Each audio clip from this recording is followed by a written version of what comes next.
প্রধান উপদেষ্টা ডক্টর মোহাম্মদ ইউনূস বলেছেন, দ্রুত রোহিঙ্গা প্রত্যাবাসন না হলে পুরো অঞ্চল অস্থিতিশীল হয়ে উঠবে। কাতারের দোহায় আর্থনা শীর্ষ সম্মেলনের দ্বিতীয় দিনে গোলটেবিল বৈঠকে এই কথা বলেন তিনি। রোহিঙ্গা সংকট শুধুমাত্র একটি মানবিক সমস্যা নয়, এটিকে বহুমাত্রিক চ্যালেঞ্জ হিসেবে উল্লেখ করেছেন ডক্টর ইউনূস। আরও জানাচ্ছেন খান আলামিন।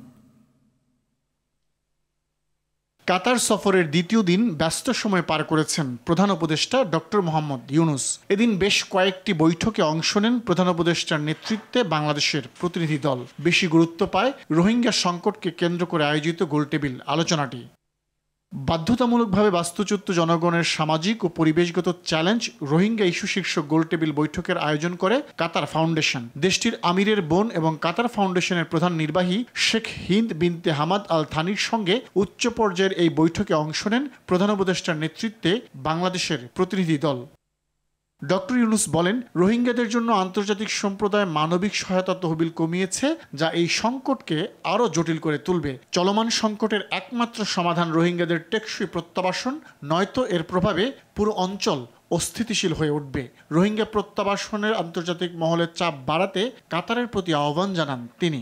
বিশ্বব্যাপী এটা নিয়ে যাতে তুলে ধরা হয় যে এইটা যে এতগুলো লোক সাফার করছে, এটা গ্লোবাল পৃথিবীর মানে একটা বড় রকমের একটা হিউম্যানিটেরিয়ান ক্রাইসিস, এবং এটা যে একটা রিজিওনাল ক্রাইসিসের রূপ নিতে পারে, এবং এটার থেকে যে একটা বড় রকমের সিকিউরিটি সমস্যা তৈরি হতে পারে, এই জিনিসটা উনি বারবার জানাতে চাচ্ছেন। আলোচনায় রোহিঙ্গা সংকট এখন কোন পর্যায়ে আছে এবং তা নিরসনে করণীয় নানা দিক তুলে ধরেন ডক্টর ইউনূস। রোহিঙ্গা ক্রাইসিসটা এখন কোন পর্যায়ে আছে, আমাদের কি করণীয়, এবং এই পুরোটা এই আর্থনা সামিটের one of the major join করার একটা one of the major reason ছিল যে এই ক্রাইসিসটাকে তুলে ধরা।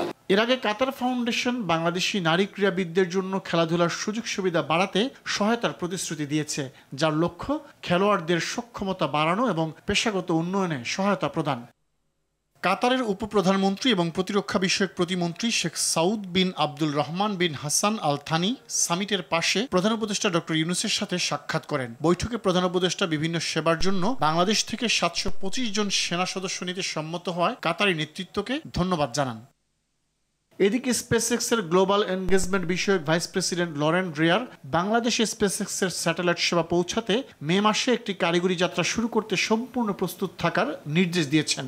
আর্থনা সম্মেলনের সাইডলাইনে ডক্টর ইউনূসের সঙ্গে সৌজন্য সাক্ষাৎকারে তিনি একথা জানান। এছাড়া ইলন মাস্ক প্রতিষ্ঠিত পেপ্যালের সম্ভাব্য ব্যবহার নিয়েও আলোচনা হয়। খান আলামিন, RTV।